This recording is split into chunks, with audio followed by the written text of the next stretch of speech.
I bought this house I'm sitting in right now at about 6.5 years ago. 8 years ago, it was just an open field. So how in the world did the builder come up with the sales price? Well, we're going to talk about that in this lesson. We're going to talk about how they give such huge discounts. They're not all as good as they seem. We're going to talk about inventory homes for spec homes. We're going to talk about why realtors may be really incentivized in order to have you see a particular home. We're going to talk about some unexpected expense and more in this episode about new construction. Let's get it. Welcome back to House Rich, the first time homebuyer show where we help millennials figure out how in the world do I buy my first home. Today we're talking new construction. Let's get right into it. So how in the world does the builder come up with that sales price that they have when you walk into the office? Because there are no comparable sales except for the other builder's home. So here's a very general overview. As I mentioned, this home I'm in right now was just farmland 8 years ago. So the developer buys 1,000 acres of land. They sell them off to the builders, let's say at $30,000 per 50-foot lot. So now the builder and the developer, they bring value to the land because now they're bringing utilities, they're bringing plumbing, they're bringing electric, they're bringing a home to put on top of that 50-foot lot. So they're like, okay, we put $170,000 in parts and labor into this home. We bought it for $30,000. So we're in the home for $200,000. And we want to make $200,000 off of this lot. So we're not going to price it at $400,000.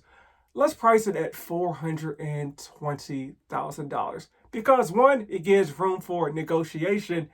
Two, it gives them room to give you, the home buyer, a crazy discount to go with just their title company and mortgage company. You can only get the discount if you use their internal vendor. And sometimes it's like as much as $10,000. So no matter how much you love your lender, $10,000 is a lot of money. And your lender does not typically have the leeway to give back $10,000 because they're working from a whole different point of margin. So the builder controls the whole process. They're the builder, they're the lender, they're the title company. So they can manipulate the numbers however they want. As I mentioned, they want to make $200,000 off the sale. So let's say it's on the market for $420,000, you negotiate it down to $410,000, and then they also give you back $10,000. So really, they're at that $400,000 mark and they're getting $200K off the sale no matter what. Your lender is still locked into that $410,000 sales price, but they can't offer that same $10,000 discount typically because that will cut into their margin. And it will make no sense for them to do that from a financial standpoint. Here's the thing, folks get bamboozled and hoodwinked by that $10,000 discount and they think, I don't even need to shop around. But here's what happens sometimes is the builder will give you like that $10,000 discount, but then it'll be like a $5,000, $6,000 points or fee on the loan estimate of other expenses. So really it's not $10,000, it's like $4,000 once you back out the $6,000 miscellaneous fee. Now, speaking of fees and speaking of money the builder gives out, another thing you may see is your realtor being a little too excited to take you to a community you don't really care about or see homes you don't care about either. Because builders will give realtors sometimes huge discounts to move homes that maybe are slow moving or they need to move before like the new tax season hits. So you'll see sometimes situations where, or you won't see them, but your realtor will see them where there's like, hey, double commission for selling this home, or you may get a $4,000 bonus for selling this specific lot that's hard to move in the neighborhood because maybe it's behind like a power plant or an electrical plant or something like that, or someplace that's hard to sell, or a lot that somebody really doesn't want. Because you may see a lot of times, premium lots where it's like, hey, you got to pay another $5,000, $10,000 for this lot. But there's the other side of the coin where there are lots that nobody wants that your realtor actually gets the bonus in order to convince you to buy it. And of course, nothing's wrong for the realtor getting extra money for moving a certain unit. But just be aware if your realtor is pushing a little bit too hard, that may be a little bit of the cost. Now, you don't have to, but I disclose that to my buyers because it's weird if they find out about that after the fact or think that I was steering them to that home for a particular reason based on commission. Now, with new construction, there's two types of homes. There's the brand new home that's just a dirt lot that you build, the new construction home. Then there's the pre-existing homes, which are called spec homes. Now, there are two different versions of these spec homes. One is just a home that the builders build, right? Because there's one thing to look in the catalog and be like, okay, this is what your 4-bedroom, 3-bath looks like. But it's another thing to see, okay, let me actually walk through this spec home so that someone can visualize what the home looks like. That's why in new communities, you'll typically see a couple of homes that are built but have no owner that you can walk through and test out. They're kind of bland. They don't really have any upgrades to the property. Sometimes you can actually add upgrades to those spec homes if you put in an offer and there's enough time and it doesn't like delay closing.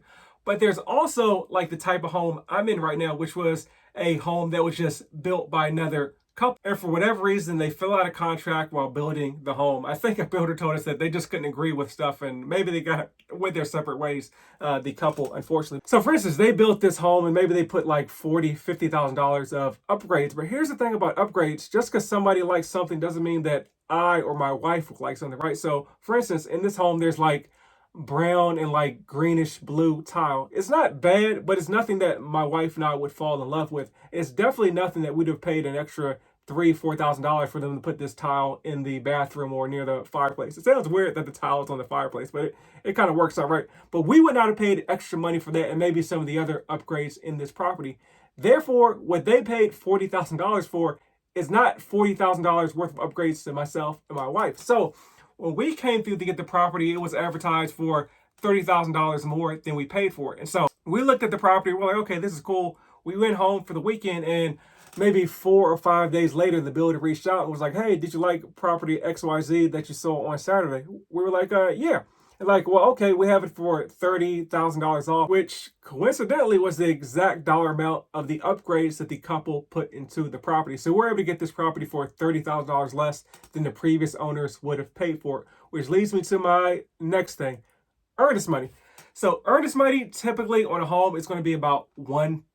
So let's say you're buying a home that's $300,000. 1% of that is $3,000. That will be your earnest money. Now, it works a little bit different when you're building a new construction property, because let's say you have the same $300,000 home. That's the base cost of it. Now you go in and put in, let's say, $30,000 worth of upgrades. Well, the builder has to pay for those upgrades up front. But what happens if you fall out of contract, right? As I mentioned, what someone thinks is an upgrade is not what another person thinks is an upgrade. It depends on the builder, but you do have to pay for those upgrades up front. And they do go towards the cost to buy the home. So let's say your home's going to be $360,000 and you put in $30,000 worth of upgrades. Well, there's $30,000 towards your down payment that the builder or your lender will consider when financing the home. Where am I going? Yeah. So that's kind of how the builder was able to give us the big discount, because they got some of the money from the person that originally set out to build the home. You'll typically get a 1 to 10 warranty on a new construction property. What that means is year 1, everything's covered on the property. Up until year 2, stuff like wiring, plumbing, electrical is covered on the property. Then up to year 10, stuff like your foundation is covered on the property. So foundation, structural stuff, roof, like the columns and stuff in the property is covered via the warranty. With an existing home, you can obviously buy your own warranty, but you don't have a situation where the builder is going to come in and fix everything like year 1. Now, the one part of the 1 to 10 is very important, because that leads me to the inspection. So my wife, or my fiance at the time, we did not even do an inspection on the home because we knew everything will be covered up to year 1. So to me, an inspection before moving in was just a waste of money. What we did was we just saw stuff the first year where we called the builder and they came out and fixed it. So you do want to check with the builder to see who the actual warranty person is. Is it just some third party? They may not care. It's going to be the actual builder that's on site. So it was great for us because it was the on-site builder that did the warranty. So when there was an issue, they would literally send the folks that were building other homes to come in and then, fix X, Y, and Z. We had an issue with the shower we fixed. We had some tiling issue that was fixed as well. But here's the thing. So we actually did do an inspection, but we waited to month number 10 in the home to do the inspection. So we had all the stuff that we could just kind of saw with the naked eye between month 1 through 10.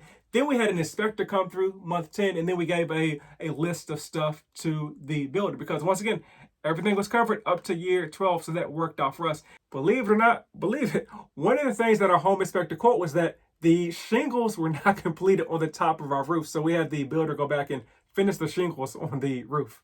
Unexpected expenses. One huge unexpected expense folks sometimes overlook is something as simple as blinds. It's something you don't really think about until you don't have them in your house. That's why sometimes you'll drive through new construction neighborhoods and you'll see folks have newspaper and stuff on the homes, because you're so vulnerable when there's no blinds on the home. During the daytime, obviously folks can see it, and of course at night when you have the lights on and it's up against the juxtaposition of it being dark outside, it becomes super apparent that you don't have blinds on the window.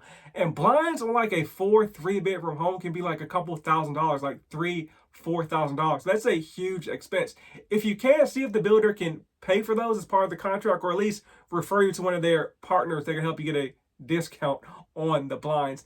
Another thing is, don't assume the appliances come with the property. Once again, when you're walking through the model home, you'll see all of this stuff. And of course, there'll be a refrigerator, there'll be a washer and dryer, but that stuff does not come with the home. So make sure you understand what does and doesn't come with the home. If you want to sound smart, ask your builder about their HERS rating, the Home Energy Efficiency Rating System. It basically measures how energy efficient the home is. So it's on a scale from 0 to 150, 0 being the best, 150 being the worst, and also unrealistic at being 0 or 150. It probably has a dome stadium if it's like a 150, right? But typically you're going to see something maybe between like 50 being very good to like 70, right? And so between like 68, 70, that's considered a good HERS rating. Last but not least, drive through the neighborhood. It's understood they're doing construction. There's going to be dirt on the roads, trucks driving through, folks doing work. So there's going to be messier than a normal neighborhood where no new construction is being done. Having said that, the builder is supposed to come through every couple of days and clean the neighborhood because they're trying to present a nice neighborhood. They're selling you a $400,000, a $500,000, a $600,000 home. So they want to be putting their best foot forward for you, the consumer. So if they're doing nothing to take care of the neighborhood, or there's a bunch of junk and a bunch of trash, think about what the neighborhood's going to look like after they finish building it out and they no longer need to sell you anything. Because a lot of these master plan communities, the HOA is actually run by the builder. As I mentioned, I've been in this community for 6-7 years. The HOA is still run by the builder. So if they don't take care of it when they're trying to sell you something, how do you think the community will look when they have nothing to offer you? So those are my new construction tips. If you got any questions, let me know. I'm a realtor here in Dallas, but I can help you in all 50 states with my national referral network. But as always, buy land, rumor has it they're not making any more of it.